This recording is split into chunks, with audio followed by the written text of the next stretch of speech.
Indonesia menghasilkan sekitar 3,2 juta ton sampah plastik pada setiap tahunnya, dengan hampir setengahnya tidak terkelola dengan baik. Dari jumlah tersebut, sekitar 1,29 juta ton sampah plastik pada akhirnya berpengaruh oleh kerusakan ekosistem, baik dalam bentuk penurunan kualitas air, kesehatan, maupun keberlanjutan ekonomi yang bergantung pada sektor kelautan dan pariwisata. Dengan prinsip yang ada pada Green Theory ini, kita dapat mengubah cara pandang kita terhadap lingkungan yang sebelumnya mungkin dianggap sebagai objek yang bisa dieksploitasi untuk kepentingan manusia.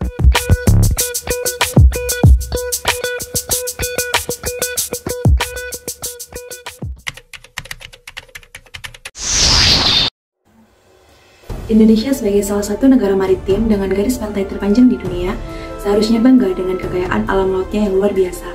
Namun, ironisnya, Indonesia juga tercatat sebagai salah satu negara dengan penyumbang sampah plastik terbesar di dunia. Menurut laporan United Nations Environment Program, Indonesia menghasilkan sekitar 3,2 juta ton sampah plastik pada setiap tahunnya, dengan hampir setengahnya tidak terkelola dengan baik.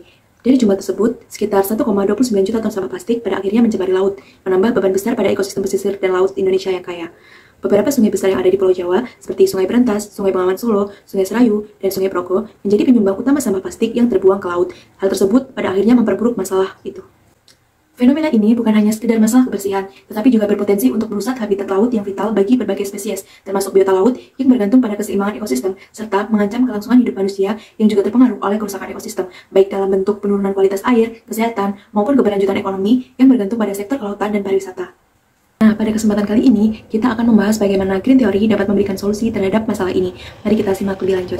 Salah satu dampak dari krisis lingkungan yang paling nyata adalah pencemaran laut yang diakibatkan oleh sampah plastik. Sampah plastik ini berasal dari berbagai aktivitas manusia, mulai dari rumah tangga, industri, hingga pada sektor pariwisata.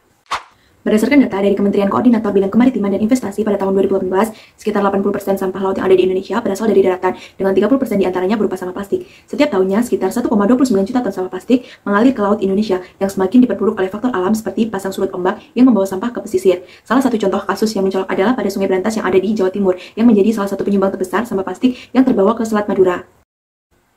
Keberadaan sampah plastik yang terus mengalir melalui sungai-sungai besar ini menciptakan tantangan besar dalam upaya pembersihan laut dan perlindungan ekosistem pesisir. Sungai-sungai tersebut bertindak sebagai saluran penghubung antara daratan dan laut, menyebabkan pencemaran plastik menyebar lebih luas, dan pada akhirnya bisa merusak kehidupan laut dan mengancam kualitas air serta kesehatan manusia, yang pada akhirnya bergantung pada sumber daya alam tersebut.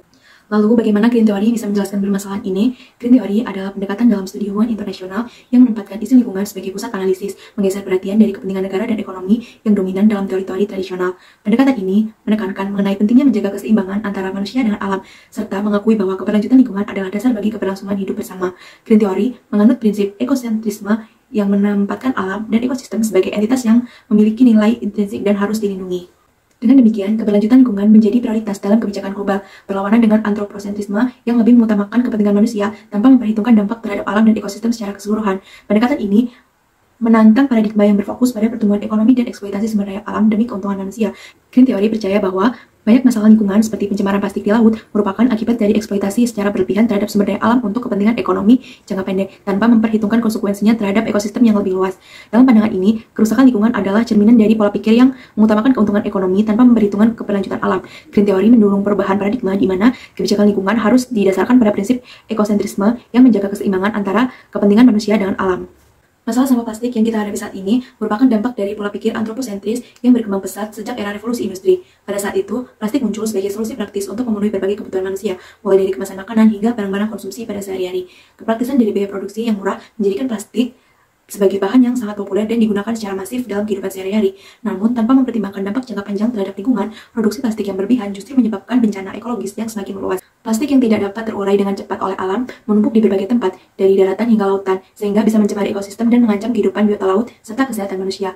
Ditambah lagi, sistem pengelolaan limbah yang masih terbatas tidak mampu mengatasi volume sampah plastik yang terus meningkat dan memperburuk fenomena ini.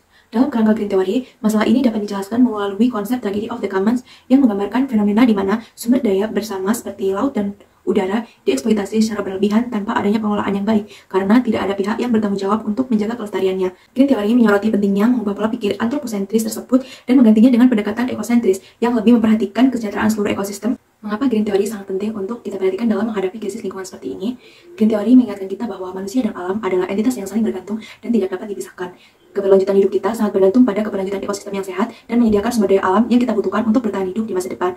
Apabila kita terus-menerus merusak alam demi keuntungan jangka pendek seperti melalui deforestasi, polusi, atau eksploitasi sumber daya alam yang berlebihan, dampaknya akan kembali kepada kita dalam bentuk bencana alam, seperti yang lebih sering terjadi pada akhir-akhir ini. Dengan menerapkan prinsip yang ada pada Green Theory ini, kita dapat mengubah cara pandang kita terhadap lingkungan yang sebelumnya mungkin dianggap sebagai objek yang bisa dieksploitasi untuk kepentingan manusia menjadi sebuah aset yang harus kita jaga dan kita pelihara. Green Theory mendorong kita untuk mengutamakan keberlanjutan lingkungan dalam setiap kebijakan dan tindakan kita, melihat alam sebagai bagian yang tak terpisahkan dalam kehidupan kita. Pendekatan ini menekankan pentingnya mempertimbangkan dampak jangka panjang terhadap ekosistem dan kesejahteraan seluruh makhluk hidup, bukan hanya keuntungan ekonomi sesaat. Dengan cara ini, kita bisa memastikan bahwa generasi mendatang juga dapat ikut menikmati lingkungan yang sehat dan sumber daya alam yang cukup, menjadikan pelestarian alam sebagai bagian integral dan perencanaan pembangunan dan kebijakan global yang bertanggung jawab.